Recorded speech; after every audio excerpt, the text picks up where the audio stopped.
हाँ, कोई कुछ पूछ रहा है क्या? No sir. ठीक है, चलो तो हम लोग इस क्वेश्चन को करते हैं अब।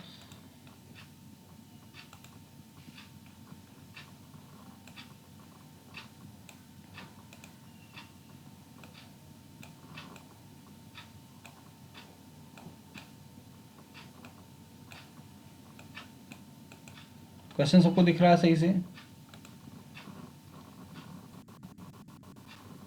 चलो ठीक है, ये क्वेश्चन है, पढ़ो इसको और थोड़ा सा सोचो और बताओ। सर 10 मील्स का सैंपल है ना ये? हाँ ठीक है, 10 मेल का सैंपल है ये, वेरी गुड। मेल हाइट का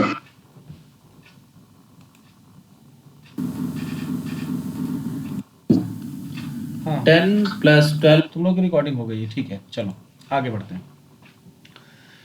क्या लिखा है? The height of 10 males of a given locality are found to be 17, 67, 62, 68, 61 this inches. आगे क्या लिखा है पढ़ो और सोचो कि अब की बार आप कैसे इसको प्रोसीड करेंगे।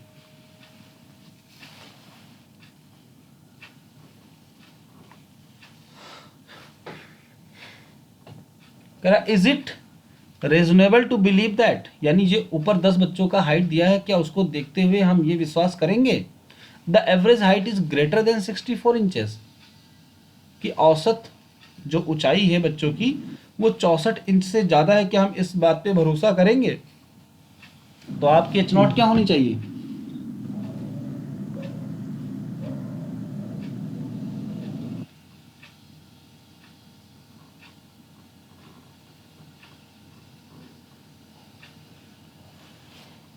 एच नॉट को हम कैसा रखते हैं, अच्छा बताओ। सर सिंपल रखते हैं। तो सिंपल रखते हैं तो क्या लें? ये तो कह रहा है कि 64 से ज़्यादा है, इसके हिसाब से तो ये होना चाहिए, ये तो यही कह सर रहा है ना। इक्वल ही होगा। हाँ सर बस यही इक्वल तो होता सोचना है था। नॉट। सर ये इक्वल होगा। तो यहाँ पर हम एच नॉट में क्या लिखेंगे कि mu is equal. Equal to 64 और अगेंस्ट में लिख लेंगे h1। अब h1 में हम ग्रेटर देन क्यों करेंगे? क्योंकि हमको इसकी टेस्टिंग करनी है कि क्या हाइट ग्रेटर है। तो ग्रेटर की टेस्टिंग तभी हो पाएगी जब हम उसको कहीं पर सपोज करें। तो चूंकि नल तो हम सिंपल लेते हैं तो नल में तो सपोज कर नहीं सकते, तो हमने उसको सपोज कर लिया h1 में। ये बिल्कुल वैसा है जैसे एडवर्टाइजमेंट कैंपेन का था कि म्यू में माना था 146.3 है, यानी कि कोई इंक्रीमेंट नहीं हुआ है, जबकि h1 में माना था कि म्यू ग्रेटर देन 146.3 यानी कि इंक्रीमेंट हुआ है। तो यहाँ पर हमको क्या चेक करना था कि जो हाइट है पॉपुलेशन में, हमारे पास एक बहुत बड़ी पॉपुलेशन है, इसमें से 10 बच्चों का सैंपल लिया गया और उनकी हाइट देखा गया 70, 67, 62, 68, इस तरह से हाइट आई। तो हाइट को अगर ध्यान से देखो तो मैक्सिमम बच्चे 64 या उसके ऊपर है। तो आपसे पूछा गया कि इस सैंपल को देखते हुए आप बताइए कि इस बात पे क्या भरोसा किया जा सकता है कि पूरे पॉपुलेशन का एवरेज हाइट 64 से ज़्यादा है। तो आपको नल एटीट्यूड रखना है, तो आप मानेंगे नहीं, ज़्यादा नहीं, बराबर है। तो एच नॉट हमारी हो गई म्यू इक्वल टू 64। और इसकी बात को अगर सही करना हो तो उसको सपोज भी तो करना पड़ेगा। तो h1 में क्या लेंगे कि हाँ ज़्यादा है। अब अगर एच नॉट रिजेक्ट हुई तो ये बात सही हो जाएगी, जो ये कह रहा है कि height is greater than 64 inches. Clear हो गया सबको? हाँ या ना? Yes sir. ठीक है, बोल दिया करो। Yes sir. जब सन्नाटा रहता तो समझ में नहीं आता हुआ कि नहीं हुआ। अब इस पे टी टेस्ट लगाना है, तो टी टेस्ट लग जाएगा। तुम लोग बताओ, 10 बच्चों का दिया हुआ है, ये होमवर्क में कर दे रहे हैं तुम लोगों के। ओके, सेम 10 बच्चों का मीन निकालना है। हम लोग फार्मूला कौन सा यस यूज सर। करेंगे? ये वाला। बोलो सर भेज दें। सर मीन आएगा 66। हाँ, मीन 66 आ 66। गया और ये वैल्यू 64 है। इसके बाद यस एस की सर। वैल्यू निकालना, एन की वैल्यू 10 है, टी की वैल्यू आ जाएगी कौन सी वाली? कैलकुलेटेड वाली। कैलकुलेटेड वाली बाकी सर। टैबलेटेड वैल्यू आपको यहाँ पर दी हुई है। यस सर, ये डिग्री ऑफ फ्रीडम में कितनी दी दिया हुई है हुआ है। वैल्यू? कितनी दी हुई है? 1.83 है वैल्यू, ये वैल्यू है। 1.83। हाँ, इसकी यस वैल्यू सर। देने का तरीका अलग है ये, क्योंकि बीएससी का क्वेश्चन है। आप लोग सिंपली टेबल में देख लेना, ज़्यादा सही रहेगा, ठीक है? Okay sir. तो ये क्वेश्चन होमवर्क का है, सिंगल मीन की टेस्टिंग का। अब मेरी समझ से सिंगल मीन की इतने क्वेश्चन सफिशियंट है आपके लिए। ओके, तो सिंगल मीन का क्वेश्चन यहाँ पर हम फिनिश करते हैं और अब हम आगे बढ़ेंगे। सिंगल मीन टी टेस्ट का पहला एप्लीकेशन था। टी टेस्ट का पहला एप्लीकेशन क्या था? सिंगल मीन की टेस्टिंग, यानी पॉपुलेशन का एक मीन होता है, हम उसकी टेस्टिंग करते हैं। ये था एप्लीकेशन नंबर 1। एप्लीकेशन नंबर 2 क्या था? Equality of mean. तो अभी अभी आप सबने इक्वालिटी ऑफ मीन वाला देखा। सिंगल मीन का फॉर्मूला क्या बना?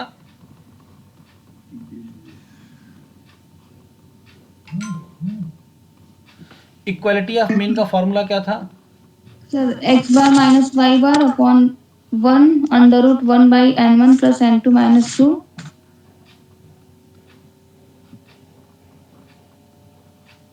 पहली पॉपुलेशन का डेविएशन का दूसरी स्क्वायर का प्लस सम और प्लस दूसरी पॉपुलेशन का सम। डेविएशन का स्क्वायर का सम। ये था हमारा इसका फॉर्मूला। दोनों की डिग्री ऑफ फ्रीडम याद करना। ये होता है n-1 और ये क्या होता है? n1 plus n2 minus 2। तो आपने ये भी देख लिया और ये भी देख लिया। अब टी का एक एप्लीकेशन और बच रहा है जिसका नाम है पेयर्ड टी टेस्ट।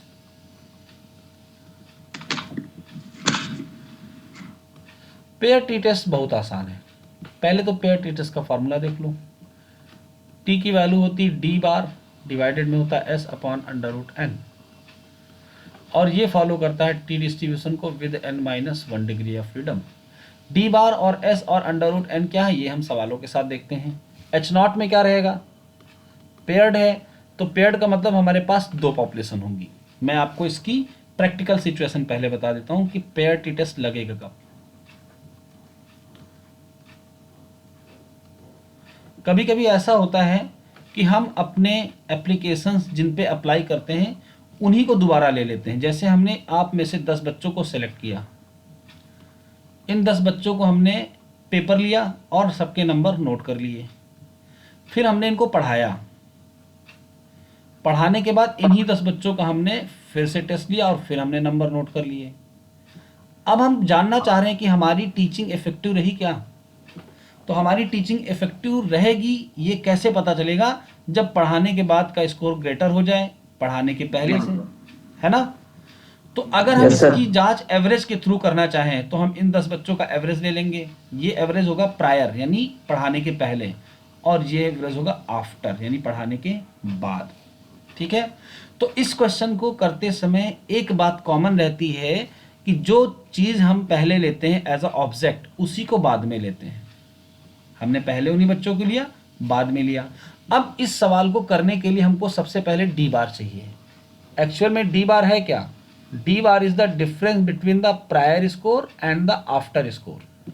तो जब पढ़ाने के पहले हमने टेस्ट लिया तो इनके कुछ नंबर तो आए रहे होंगे, उनको हम एक्स आई कह रहे हैं, और पढ़ाने के बाद जो नंबर थे उनको वाई आई कह रहे हैं, और दोनों का डिफरेंस हमारा क्या है? D I.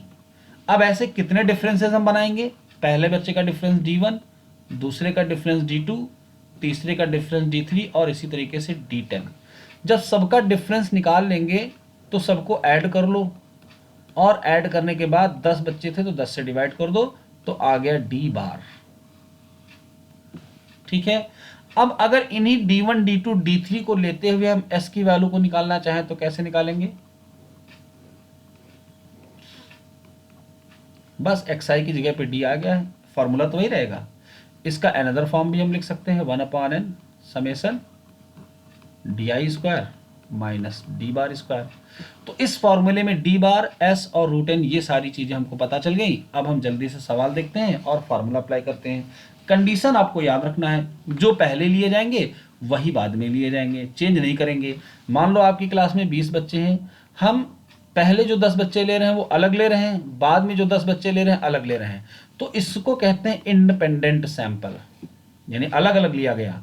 इसका मीन जो आएगा, इसका जो मीन आएगा वो अलग अलग बच्चों का है, लेकिन यहां पर जो पहले लिए गए थे वही 10 बच्चे बाद में लिए गए, तो इसको कहते हैं डिपेंडेंट सैंपल। यानी दूसरा वाला पहले पे क्या कर रहा है?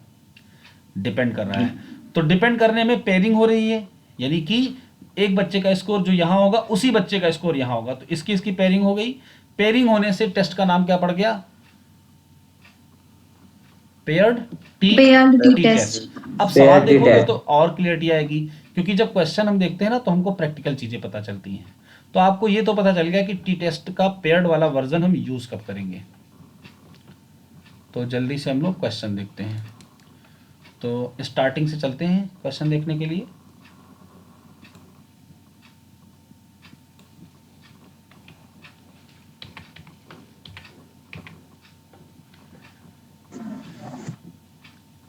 किसी का माइक ऑन है? कुछ पूछना है क्या बेटा आपको?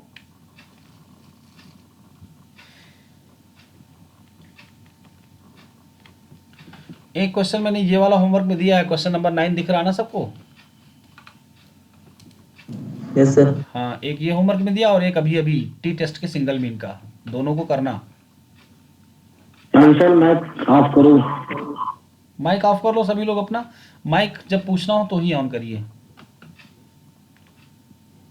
एक क्वेश्चन 13 है जो कि इक्वालिटी ऑफ मीन का है, इसको हम अभी करवा देते हैं 13 वाला, ठीक है? 13 वाला मैं अभी करवा देता हूं।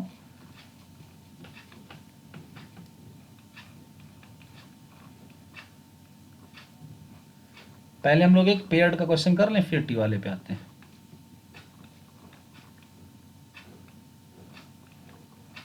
चलो, पेयर्ड का क्वेश्चन एक मिल गया हमको। A certain stimulus administered to each of the 12 patients. तो हम इस क्वेश्चन को जल्दी से कॉपी कर लेते हैं और सॉल्व करते हैं।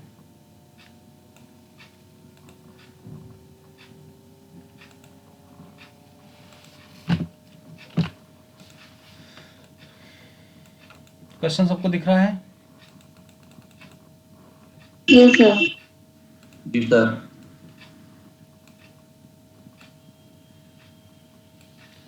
अ सर्टेन स्टिमुलस यानी कोई मेडिसिन है, administered to each of 12 patient, यानी 12 पेशेंट पे एक दवा दी गई।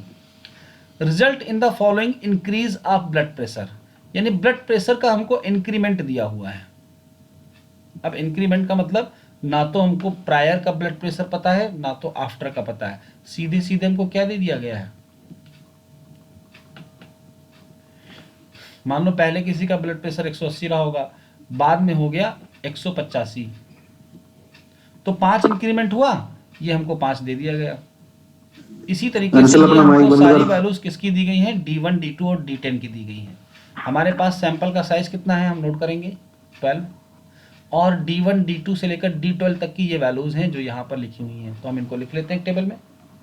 5, 2, 8, -1, 3, 0, -1, 5, 0, 4 एंड 6। हमने ये 12 पेशेंट्स की वैल्यूज लिख ली। अब हमारा सबसे पहला काम क्या है, हमारी टेस्ट स्टैटिस्टिक्स और H0 बनाना। तो आगे का क्वेश्चन पढ़ेंगे।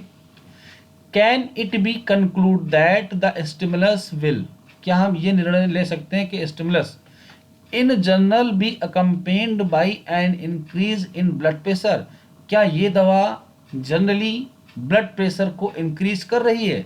तो हम H0 में क्या मानेंगे? सर ये तो सिर्फ 11 वैल्यूज दी हुई हैं। अरे बेटा वो डिग्री ऑफ फ्रीडम है, आप उसको क्यों देख रहे हो? 11 ही दी हैं क्या? नो सर, जो वैल्यूज दी हैं 1, उनको काउंट 2, किया 3, 4, 5, 6, 7, 8, 9, 10, 11। अच्छा, तो ये यस भी सर, बात सही 11 ही वैल्यूज हैं। है। एक वैल्यू यहाँ पर मिसिंग है, मैं उसको अभी यहाँ से पूरा कर देता हूँ। चलो उसकी बात छोड़ो, अभी H0 पे आओ। Yes sir.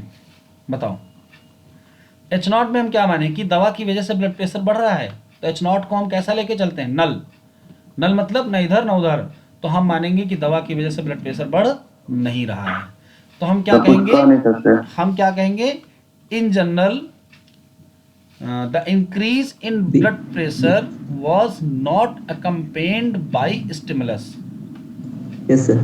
क्या लिखोगे, in general the increase in blood pressure was not accompanied by stimulus, यानी जनरली ब्लड प्रेशर में आया हुआ इंक्रीमेंट उस दवा का असर नहीं है। तो ये H0 में हमने ले लिया नल एटीट्यूड। ठीक है, जो मैं बोल रहा हूं उसको रिकॉर्डिंग सुनकर लिख लेना तुम लोग। H1 में क्या लिखोगे, H1 में लिखेंगे कि हाँ ब्लड प्रेशर का इंक्रीमेंट दवा की वजह से ही हो रहा है, क्योंकि हमको चेक तो वही करना है ना कि दवा इफेक्टिव है कि नहीं है। तो हम लोग यहाँ पर ऐसे भी लिख सकते हैं, मेडिसिन इज नॉट इफेक्टिव,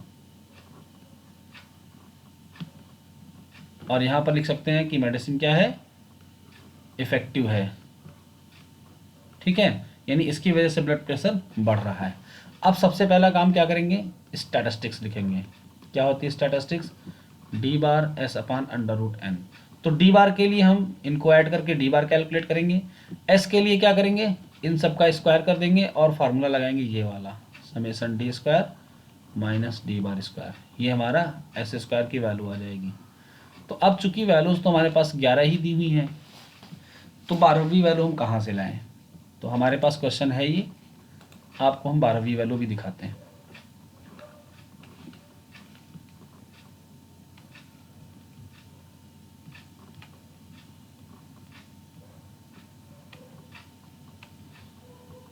तो तुम लोग ढूंढ लेना 12वीं वैल्यू कौन सी है।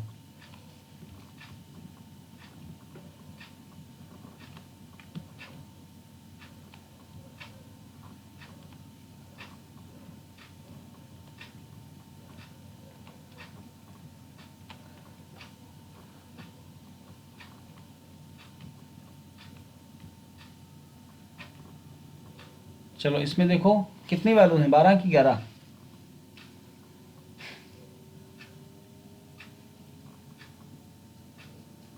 सर कंप्लीट है।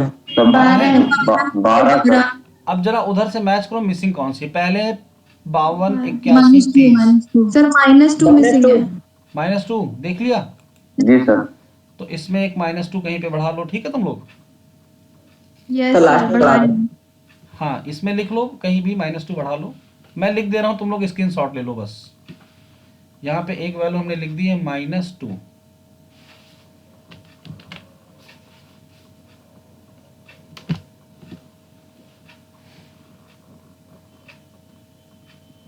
स्क्रीनशॉट ले लो इस क्वेश्चन का बस, ठीक है।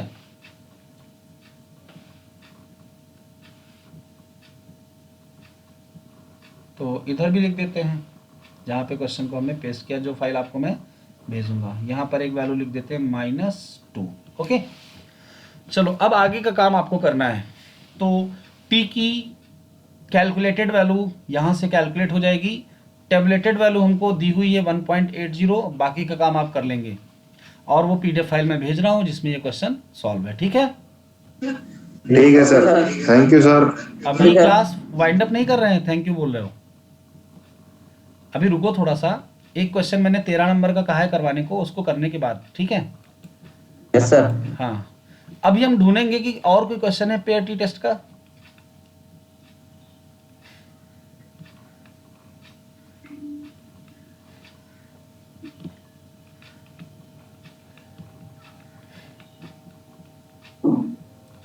चलो ये देखो क्वेश्चन नंबर 6 क्या लिखा है, the score of 10 candidates prior and after training are given below,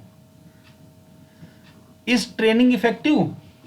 इस क्वेश्चन को आपको करना है और आपके पास टेबलेटेड वैल्यू नहीं है, टेबलेटेड वैल्यू को हम टेबल से देख लेंगे। तो ये क्वेश्चन कौन से टेस्ट से होगा बताओ, पेयर्ड वाले। पेयर टी टेस्ट से, ठीक है। तो ये क्वेश्चन भी आपका होमवर्क है, इसको भी आपको घर पे करना है।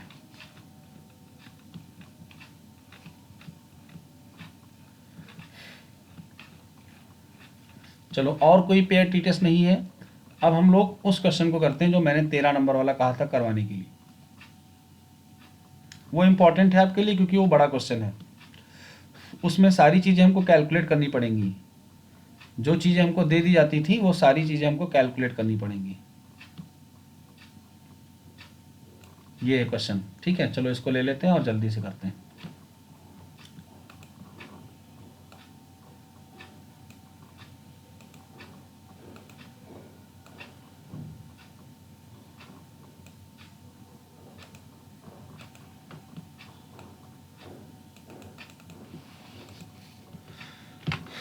तो इसकी कैलकुलेशन में हम एक्सेल का यूज़ कर सकते हैं, लेकिन आप लोग कैलकुलेटर से करो क्योंकि एग्जाम में आपको कैलकुलेटर से ही करना है।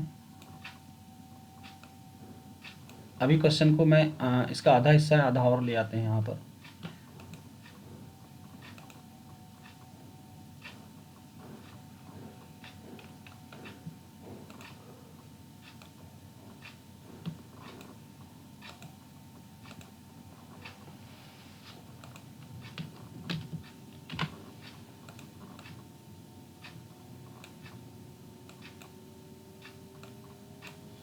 चलिए, 2 kinds of manure were applied to 16 1-acre plots. The yields in quintals are set out below.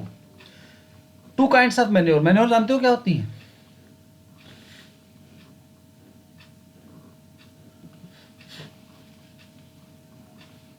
इसको हिंदी में कहते हैं खाद, फर्टिलाइजर्स। 2 kinds of manure, 2 तरह के manure were applied to 16 1-acre plots, यानी 16 प्लॉट पे 2 तरह की मैन्योर अप्लाई की गई।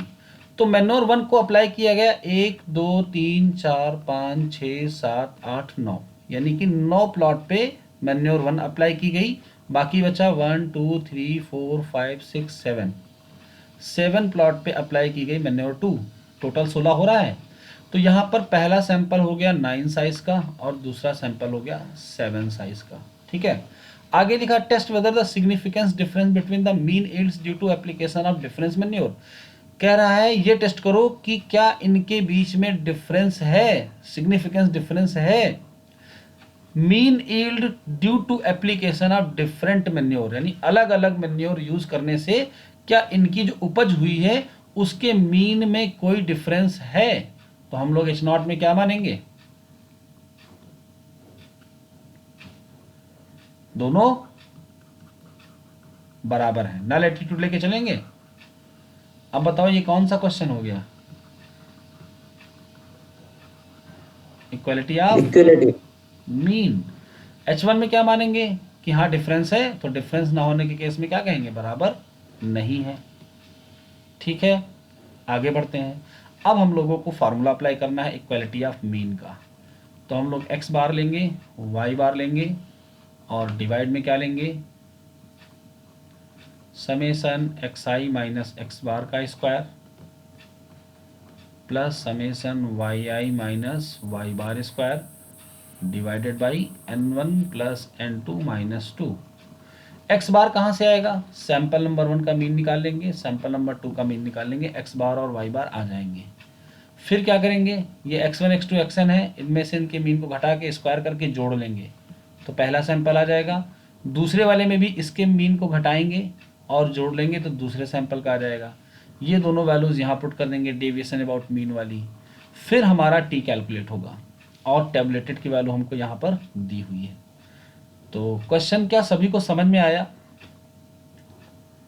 Yes sir. हो जाएगा या मैं करवाऊँ इससे? हो जाएगा सर। बाकी लोग बताएं। हो जाएगा सर।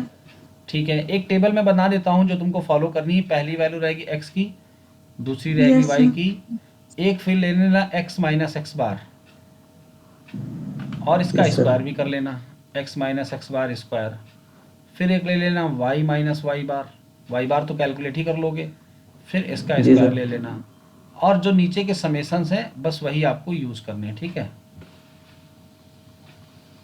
इसका स्क्वायर कर लो तो नीचे के समेशन यूज करके सारी चीजें कैलकुलेट कर लेना। और फिर होमवर्क आज आपका थोड़ा सा ज्यादा हो गया है, कोई नहीं, तो आज के बाद 2-3 दिन की छुट्टी भी रहेगी तो आपको ये सारा होमवर्क करना है घर पे। और किसी को बीच में कहीं कोई दिक्कत होती है तो बताना, ऑनलाइन की फैसिलिटी है हम लोग। यस सर, हम ग्रुप पे अगर सर क्वेश्चन सॉल्व नहीं होते हैं तो सर ग्रुप पे डाल दूंगी मैं। डाल देना ग्रुप पे, मैं मुझे जैसा समय मिलेगा मैं टाइम फिक्स करके तुम लोगों को ऑनलाइन बता दूंगा। ठीक है, यस सर। Yes sir.